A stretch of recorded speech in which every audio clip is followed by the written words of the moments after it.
Hello दोस्तों, नमस्कार। आप सभी साथियों का स्वागत करते हैं आपके अपने यूट्यूब चैनल एक्सेस एकेडमी पर। उत्तर प्रदेश में नई प्राथमिक शिक्षक भर्ती को लेकर के धमाकेदार खबर। वहीं ईसीसी ई एजुकेटर भर्ती प्रक्रिया को लेकर के भी बड़ी अपडेट। 8,800 पदों की भर्ती में 2 जिलों से विज्ञापन जारी, आवेदन फॉर्म बने हुए शुरू।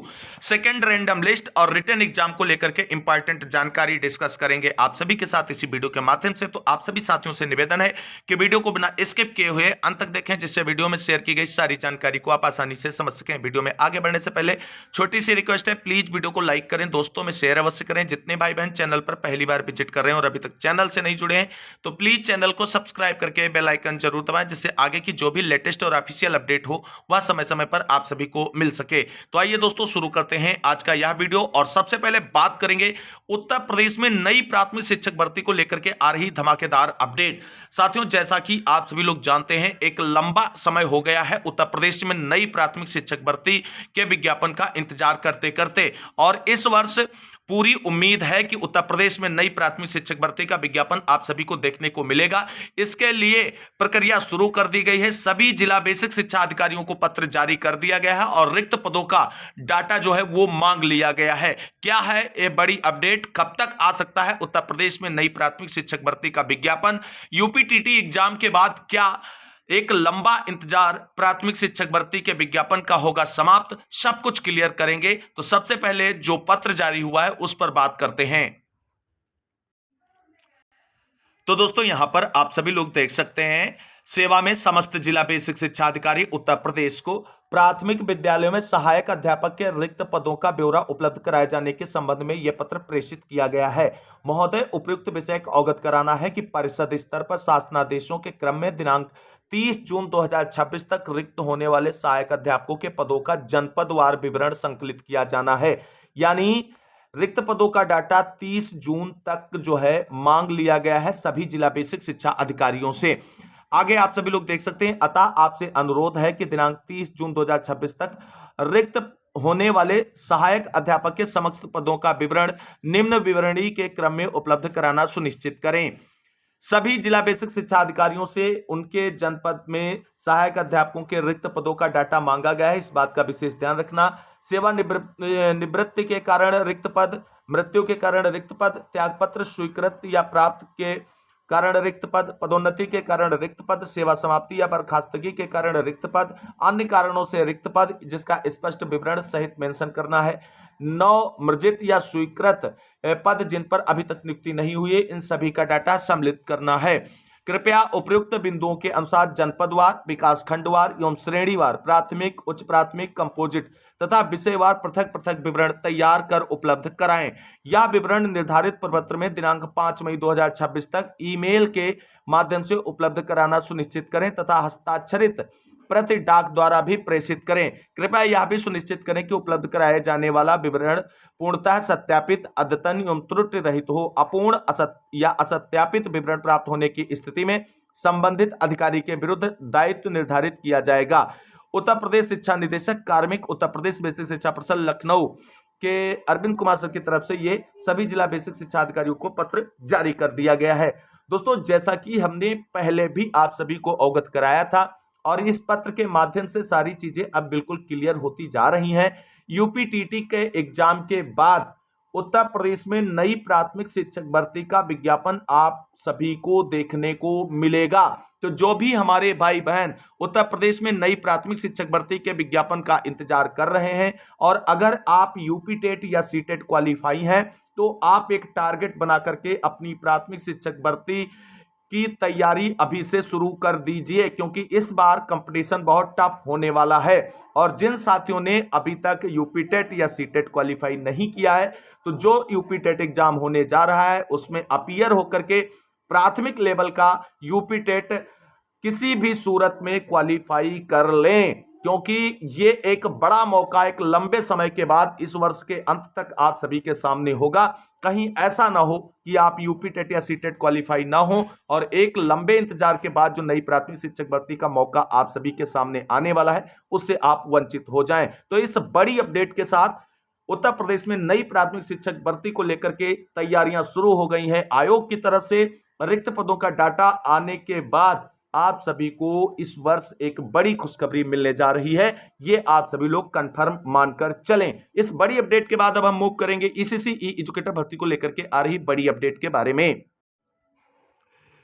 तो दोस्तों अब बात कर लेते हैं ईसीसी ई एजुकेटर भर्ती को लेकर के क्या धमाकेदार खबर निकलकर सामने आ रही उसके बारे में। 8,800 पदों की भर्ती के अंतर्गत 2 जिलों से भर्ती का विज्ञापन जारी हो गया है और आवेदन फॉर्म भरने शुरू हो गए हैं। किन 2 जिलों से बड़ी अपडेट है उस पर बात करते हैं।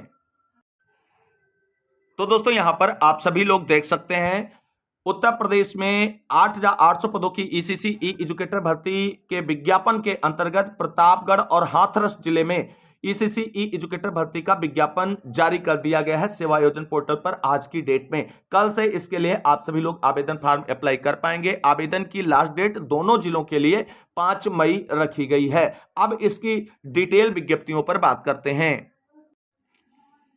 तो दोस्तों यहां पर आप सभी लोग देख सकते हैं हाथरस जिले से ईसीसी ई एजुकेटर भर्ती की डिटेल विज्ञप्ति है। यहां पर आप सभी लोग देख सकते हैं ये शिवांशु कंस्ट्रक्शन सेवा प्रदाता एजेंसी डिसाइड की गई है ईसीसी ई एजुकेटर भर्ती संपादित कराने के लिए। आवेदन की लास्ट डेट 5 मई है। कुल 80 पदों पर भर्ती यहां पर विज्ञापित हुई है।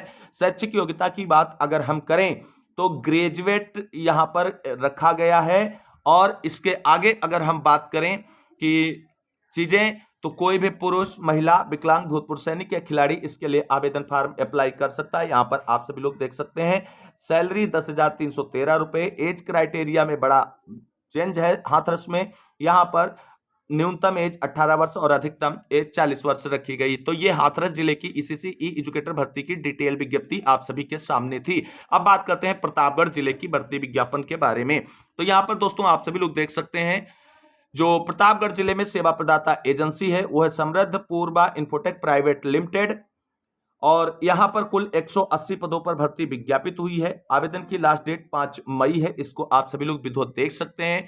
सबसे बड़ी बात यहां पर शिक्षा के स्तर को लेकर के हम बात कर लेते हैं। तो एनटीटी सीटी डीपीएससी ये हमेशा हर डिस्ट्रिक्ट में अलाउ रहता है, यहां पर भी अलाउ है।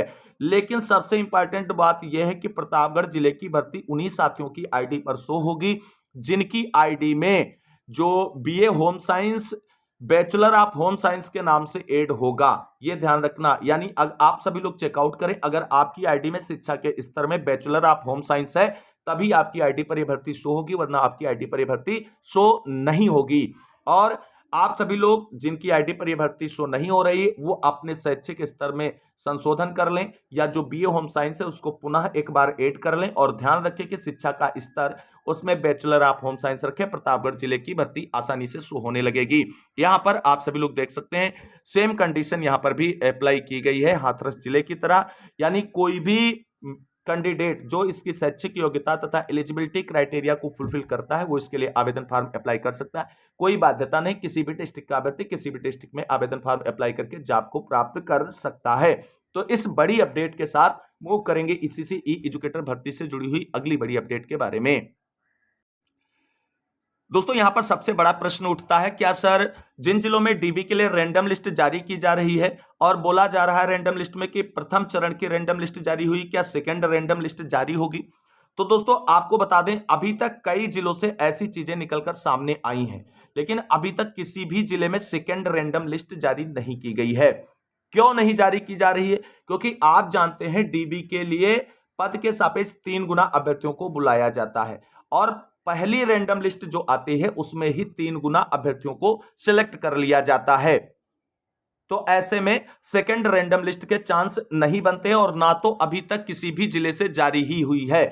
जिन जिलों में पद रिक्त रह जाते हैं उनको पुनः विज्ञापित करते हुए आवेदन फॉर्म लिए जाते हैं। तो सेकंड रैंडम लिस्ट केवल और केवल उन अभ्यर्थियों के लिए एक भरोसा मात्र है जो कहीं ना कहीं रैंडम लिस्ट का विरोध करने की सोचते हैं। अब उनको सेकंड रैंडम लिस्ट का लॉलीपॉप दिखा दिया जाता है, इसलिए जो विरोध करने वाले होते हैं वो भी शांत बैठ जाते हैं और सोचने लगते हैं कि सेकंड रैंडम लिस्ट आएगी शायद उसमें मेरा नाम होगा। तो सेकंड रैंडम लिस्ट केवल और केवल आप सभी के लिए एक लॉलीपॉप है। अभी तक किसी भी डिस्ट्रिक्ट से सेकंड रैंडम लिस्ट जारी नहीं हुई है, इस बात का विशेष आपको ध्यान रखना है। तो आप लोग उम्मीद ना लगाएं, आगे के बारे में अब सोचें। वहीं रिटन एग्जाम को लेकर के क्या अपडेट है?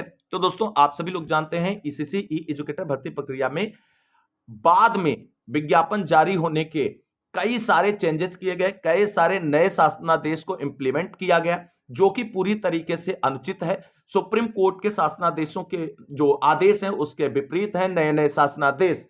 लेकिन यहां पर आपको बता दें एक और नया शासनादेश फॉलो अप किया जा रहा है इसी ई एजुकेटर भर्ती में, जिसके अंतर्गत रिटन एग्जाम कंडक्ट कराया जा रहा है और उसमें भी रैंडम लिस्ट निकाली जा रही है। इसके बाद जो भी अभ्यर्थी रिटन एग्जाम में 50% मार्क लेकर के आएंगे उन्हीं को डीबी के लिए आगे प्रोसीड ऑन किया जाएगा। रिटन एग्जाम के लिए झांसी और लखीमपुर खीरी से एडमिट कार्ड जारी हो चुके हैं। झांसी में कल यानी 28 अप्रैल को रिटन एग्जाम होगा और लखीमपुर में आपका रिटन एग्जाम 30 अप्रैल को संपादित होने जा रहा है।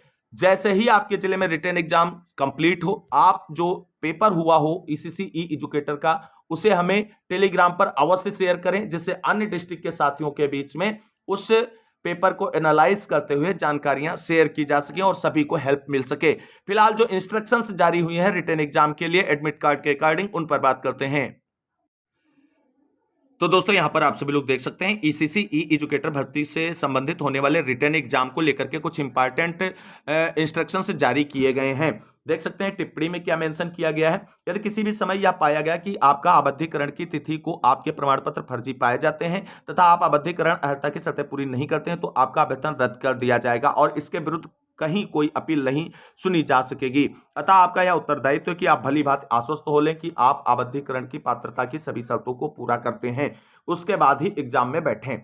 अब यहाँ पे जो इंस्ट्रक्शंस हैं वो क्या है, तो प्रवेश पत्र के अतिरिक्त अन्य कोई पत्रादि किताबें, नोटबुक, कैलकुलेटर, मोबाइल फोन या स्मार्टफोन या अन्य कोई यांत्रिक साधन परीक्षा केंद्र में ले जाने की अनुमति नहीं होगी। अनुचित साधन प्रयोग में संलिप्त पाए जाने वाले अभ्यर्थियों का परीक्षाफल निरस्त कर उनके विरुद्ध दंडात्मक कार्रवाई की जाएगी। दूसरा पॉइंट है लिखित परीक्षा में बहुविकल्पीय प्रश्न होंगे। अब सबसे बड़ा पॉइंट यहां पर आप सभी लोग देख लीजिए, कुछ यूट्यूबर बता रहे हैं कि रिटन एग्जाम होगा, मतलब सब्जेक्टिव टाइप का। यहां पर स्पेशली मेंशन कर दिया गया कि लिखित परीक्षा में बहुविकल्पी प्रश्न होंगे एमसीक्यू टाइप पर। अभ्यर्थी ओएमआर सीट भरते समय केवल काले या नीले बॉल पॉइंट पेन का प्रयोग करेंगे, जेल पेन का प्रयोग नहीं करेंगे। मतलब जानकारी नहीं होती, कुछ भी आकर के यूट्यूब पर भौंक दो ईसीसी ई एजुकेटर के नाम पर, यह किया जा रहा है। यहां पर स्पष्ट आपके एडमिट कार्ड पर मेंशन है कि एमसीक्यू टाइप एग्जाम होगा। कुछ लोग बता रहे हैं कि नहीं थ्योरेटिकल या सब्जेक्टिव टाइप में आपका जो है रिटन एग्जाम कंडक्ट होगा, ऐसा कुछ नहीं। यहां पर आप देख सकते हैं परीक्षा प्रारंभ हो जाने पर जब तक परीक्षा समाप्त न हो जाए आपको परीक्षा कक्ष से बाहर जाने की अनुमति नहीं होगी। परीक्षा समाप्त हो जाने पर आपको अपनी उत्तर पुस्तिका कक्ष निरीक्षक को सौंपे बिना कक्ष के बाहर जाने की अनुमति नहीं होगी। कक्ष निरीक्षक द्वारा दिए गए परीक्षा के संबंध में निर्देशों का अनुपालन करें। परीक्षा के लिए जाने वाली यात्रा ठहरने संबंधी व्यय एवं व्यवस्था आपको स्वयं करनी होगी। प्रवेश पत्र में किसी भी प्रकार की त्रुटि है तो कार्यालय जिला बेसिक शिक्षा अधिकारी लखीमपुर के माध्यम से जो है यहाँ पर आप MISLakhimpur@gmail.com पर ईमेल द्वारा प्रत्यावेदन कर त्रुटि सुधार करा लें। आगे यहां पर बात क्या की गई, परीक्षार्थी परीक्षा प्रारंभ होने से 20 मिनट पूर्व परीक्षा केंद्र पर अवश्य पहुंच जाएं और अपना निर्धारित स्थान समय से ग्रहण कर लें। निर्धारित समय के उपरांत परीक्षा केंद्रों में प्रवेश की अनुमति नहीं होगी। लिखित परीक्षा में उत्तीर्ण अभ्यर्थियों को ही अभिलेख सत्यापन की प्रक्रिया में सम्मिलित किया जाएगा। जिला बेसिक शिक्षा अधिकारी लखीमपुर की तरफ से जो एडमिट कार्ड जारी किए गए उसमें सारे दिशा निर्देश स्पष्ट रूप से मेंशन है। तो झांसी जिले के सभी साथी जो कल ईसीसी ई एजुकेटर भर्ती की होने वाली परीक्षा में बैठने जा रहे हैं, आपके अपने परिवार एक्सेस एकेडमी की तरफ से आप सभी को बेस्ट ऑफ लक। मिलते हैं कल आप सभी के पेपर की डिटेल जानकारी के साथ। तब तक के लिए सभी भाई बहनों को जय हिंद, जय भारत, वंदे मातरम।